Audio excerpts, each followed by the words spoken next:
In today's video, I'm going to teach you how to set up Printify shipping with Shopify.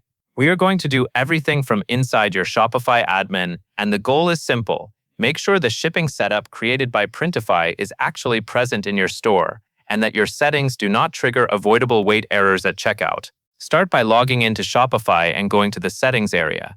Settings is where Shopify keeps all the store-wide configuration, including shipping. From Settings, open Shipping and Delivery. This is the main page where you control shipping rates, shipping profiles, and how orders are calculated at checkout. Once you are on the shipping and delivery page, look for the section related to custom shipping rates. This is where apps and shipping profiles can add their own rates based on the rules they set. In this area, you want to confirm that a Printify profile appears in the list. Seeing that Printify profile is important because it indicates that the app has successfully created a shipping profile that Shopify can use to calculate shipping for your Printify products. After you confirm the Printify profile is listed, select Manage.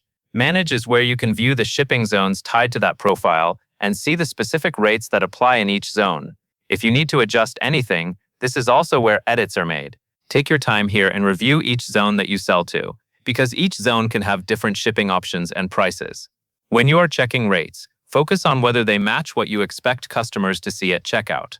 If a zone is missing, shipping may not show up correctly for customers in that region. Next, you will set the default package weight to 0 in Shopify's shipping settings.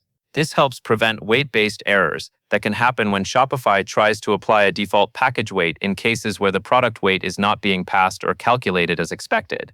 Keeping the default package weight at 0 reduces the chance of Shopify showing an incorrect rate or blocking checkout due to a weight requirement. Once that is done, your Printify shipping profile should be visible, manageable by zone, and less likely to run into weight calculation issues. And that covers everything you need to know.